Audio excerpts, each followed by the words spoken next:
Olá, meu nome é Eduardo Starosta e esse é o canal Fora de Curva.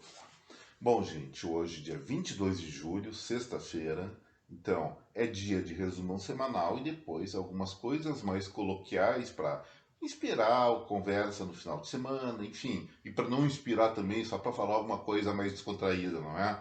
Então vamos logo direto para o nosso trabalho, porque nós temos muito que aproveitar nessa sexta-noite, sábado e domingo.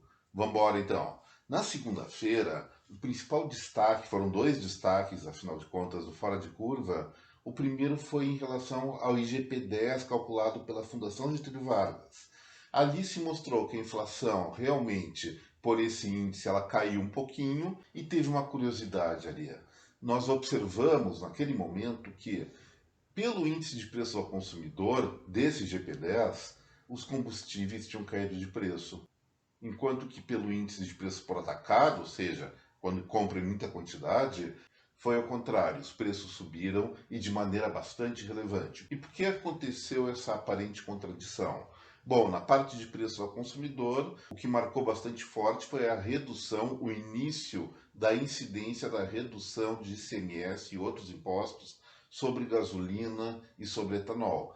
No caso do preços por atacado, aconteceu um movimento contrário. Houve uma alta especulativa naquele período, que já parece tão distante, né? Mas o tempo corre, fazer o que é. Então, uma alta especulativa no mercado internacional pelo agravamento da crise russa-ucraniana por causa da guerra deles, e agora já está caindo de novo. Mas a influência no preço por atacado da alta do petróleo, que bateu US$ 120 barril, aconteceu exatamente naquele momento. E o segundo assunto que eu abordei na segunda-feira foi o vídeo da Luísa Trajano, a presidente do Magazine Luiza, que viralizou em tudo que é rede social, ela praticamente implorando os clientes para irem na loja comprarem com crédito pré-aprovado.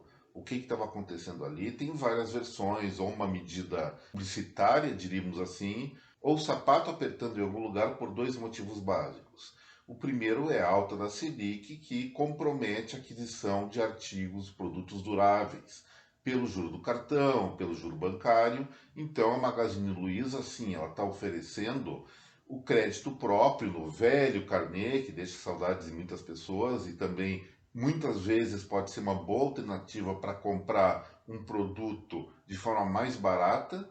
E por outro lado, existe a suspeita de que a maior rede de lojas do Brasil ela tenha sido sim comprometida pelas declarações da sua líder no sentido de apoiar um e condenar o outro líder político do país nessas eleições presidenciais. Nem vou falar nome, vocês sabem quem estou falando, mas enfim, quando ela atacou uma posição, evidentemente os adeptos desse candidato se sentiram mordidos e vamos boicotar o Magazine Luiza.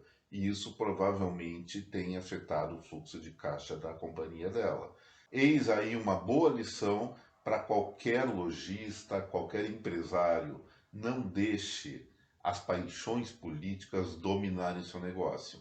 Política é uma coisa, dia a dia da empresa é outra, e um pode prejudicar muito o outro. Na terça-feira, o Fora de Curva se dedicou a analisar o mercado brasileiro de veículos. O título do vídeo foi Pague Mais comprando carros agora, onde eu abordei algumas questões. Primeiro, a inflação do mercado automobilístico, bem maior do que do índice de preço ao consumidor. O preço dos carros aqui sim no Brasil está sobrevalorizado, até em função de um histórico onde o preço real do veículo vinha caindo, mas pela falta global de semicondutores e pelas circunstâncias atuais do mercado brasileiro, ficou sim mais caro comprar automóveis. A minha recomendação naquele momento foi o quê? Olha, se você não quer ter a ponta da ponta tecnológica, espere um pouco, porque daqui a um tempo esses preços tendem a cair, exatamente a partir da normalização da cadeia de fornecimento desses semicondutores e também acalmar um pouco essa questão inflacionária global e brasileira que está acalmando. E por outro lado, está chegando, gente, muita inovação tecnológica que pode mudar os padrões pelos quais nós conhecemos os nossos brinquedinhos de quatro rodas. Não é só eletrificação, mas sim 5G e um monte de coisas a mais que vai mudar o perfil, vai mudar a maneira como nós dirigimos, como nós conduzimos nossos veículos. Então, se você quer esperar mais um tempo para adquirir um produto novo, muito mais atualizado tecnologicamente, a um preço menor do que está hoje, vamos esperar um pouquinho, vamos esperar o final de 2022, lá por meados de 2023, a situação, pelo menos dos semicondutores, deve estar regularizada. Mas, por outro lado, se você é apaixonado por carro, quer sempre ter o último modelo, aí é aquela questão de subjetividade. É uma coisa que você goste e o que a gente vai fazer da nossa vida se não dedicar algum tempo, algum fruto do nosso trabalho, nossos investimentos aos prazeres que o mundo nos disponibiliza por aí, né?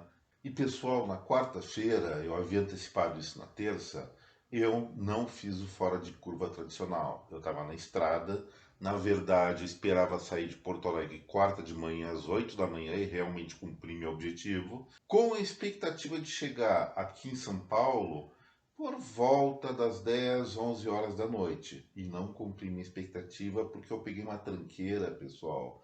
Mas uma tranqueira, isso aí eu mencionei no Fora de Curva de ontem, que simplesmente eu cheguei na quinta-feira depois de 28 horas de estrada. Foi um recorde negativo das minhas peripécias pelas estradas brasileiras. É mais ou menos o tempo que eu levava de Brasília a Porto Alegre de carro também. Eu simplesmente fiz esse percurso no dobro de tempo necessário da praia ir e voltar de Porto Alegre. Mas isso ficou por fora de curva da quinta.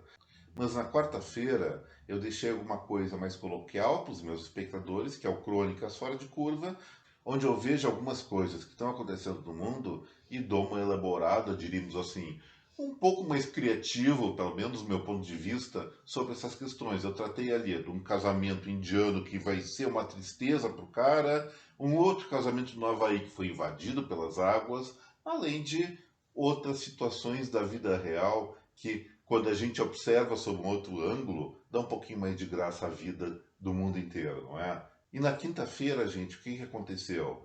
Eu cheguei meio da tarde aqui em São Paulo, quando eu deveria chegar na noite do dia anterior.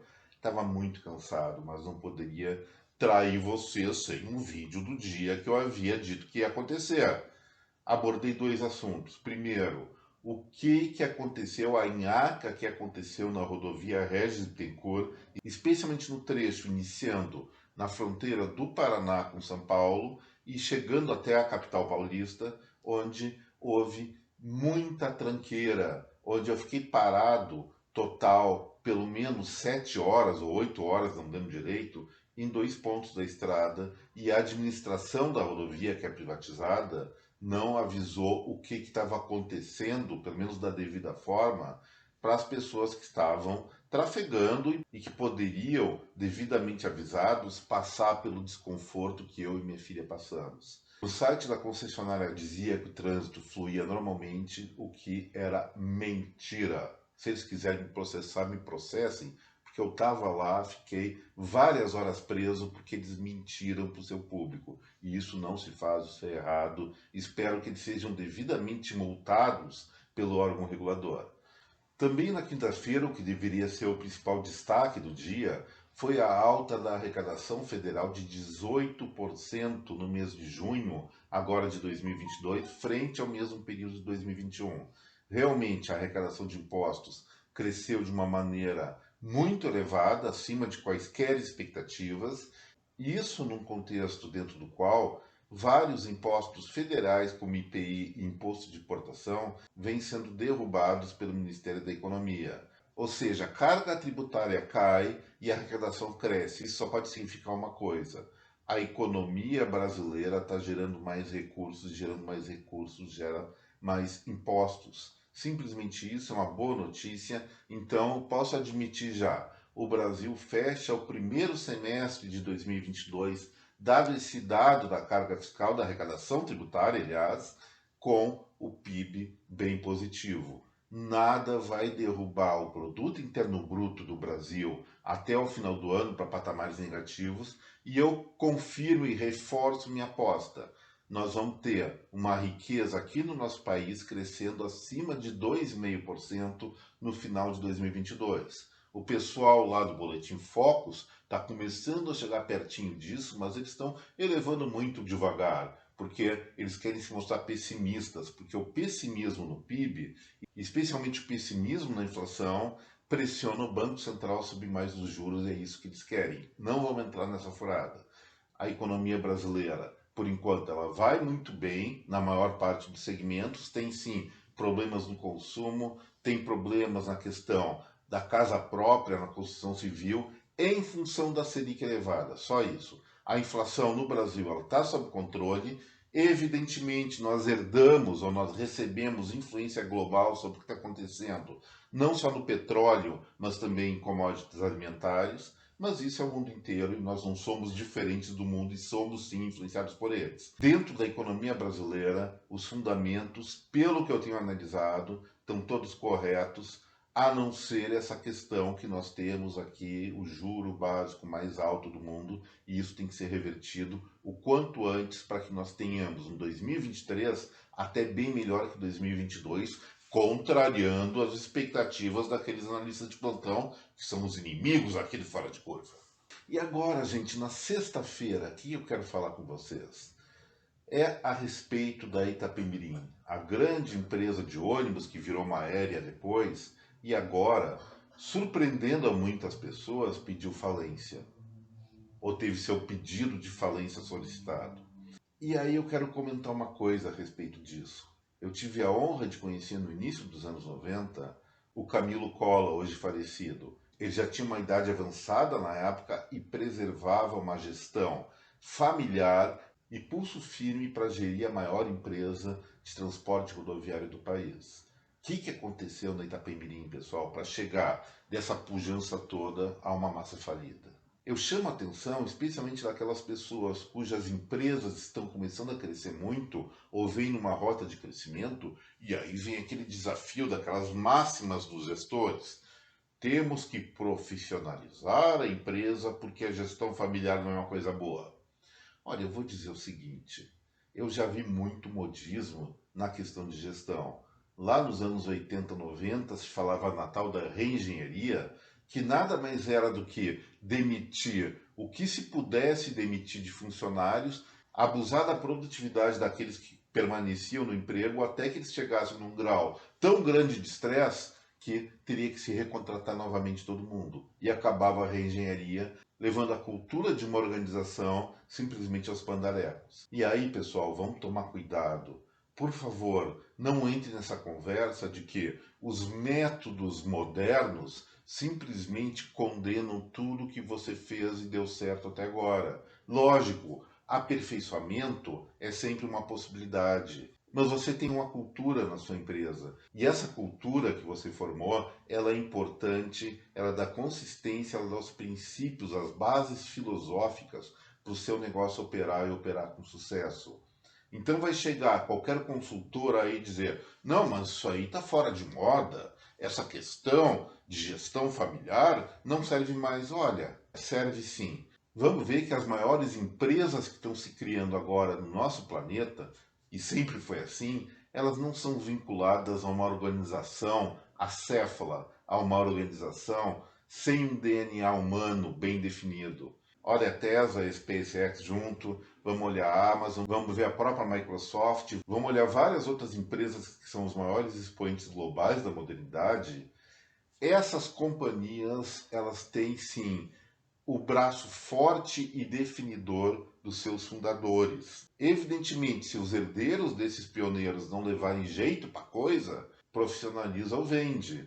Mas dizer que a empresa familiar é condenada a ficar no passado só porque é familiar é um grande erro. Então, vamos analisar criticamente não só quem somos nós e de onde nós viemos, que é sempre saudável isso, mas o que estão colocando para a gente em termos de novidade, o que é moderno, o que vai ser o futuro. Quanto ao futuro, a gente até pode imaginar algumas tendências, mas nunca dizer que ele é uma coisa absoluta. Nunca admitir que você sabe o que vai acontecer ali na frente. Sim, possibilidades, tudo bem, especialmente no curto e no médio prazo. Mas questão de longo prazo, gente, é adivinhação.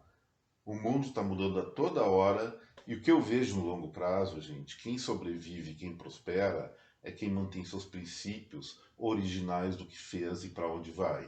Então, gente, eu vou falar mais uma vez, não caiam em qualquer lorota só porque tem livros novos dizendo coisas novas que muitas vezes não passam de baboseiras que são enfeitadas com uma boa retórica para a gente acreditar e depois a gente se dá mal. Cuidado com isso, vamos sim preservar a base filosófica, os alicerces do que você criou, do que seus pais criaram. Vamos evoluir sim, mas de maneira muito bem pensada. Não ela louca só porque alguém diz isso aí não se faz mais. Não é assim, não. E agora, com o resumão semanal finalizado, vamos então para a parte mais coloquial do nosso Fora de Curva de Sexta, que são algumas crônicas interessantes que podem inspirar uma boa conversa de final de semana, não é mesmo? E vou falar primeiramente no amor de mãe, aquele amor incondicional. A mãe defende, faz tudo para que seu filho seja uma pessoa feliz. E pode dar umas aprontadas de vez em quando. Pelo menos é isso que aconteceu com uma mamãe muito bodosa, muito coruja, lá na Inglaterra. O nome dessa mãe é Kate McDermott, tem 25 anos, tem uma filhinha e as duas estavam competindo no certame escolar, aqueles de corrida de perna ligada, alguma coisa assim, perna amarrada uma na outra. E aí, essa Kate falou: hoje nós vamos vencer, ninguém vai nos derrotar hoje na corrida da escola. Só que ela estava sendo derrotada. A mamãe e outra filhinha estavam ultrapassando a Kate, sua filha. Sabe o que essa tal da Kate fez? Deu-lhe um safanão na mãe concorrente, fez ela cair junto com a filha e elas ganharam a corrida. E você acha que ela se arrependeu do que fez? Não, ela não se arrependeu. Ela disse que tinha prometido para a filhota que ia vencer a corrida e venceu. Se bem que não utilizando o tal do famoso fair play. Essa aí foi pragmática, essa mamãe. Você é contra ou a favor a ela?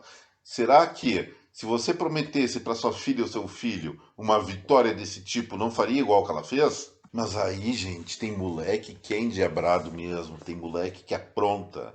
E um molequinho lá na Grécia resolveu aprontar com um amiguinho. Pegou a bola do amiguinho e jogou lá no mar. E o mar levou. E um pequenininho chorando, perdeu a bola, aquela coisa toda lamentável. Só que as histórias do mundo, pessoal, normalmente elas têm seus paralelos. O que será que aconteceu com essa bola? Será que ela virou mais um item de poluição global? Vou dizer para vocês que não. Perto dali tinha um sujeito que resolveu tomar um banhozinho de mar, acabou sendo levado pela correnteza lá para o fundão e não sabia como voltar para casa, não sabia como voltar para a praia, aliás.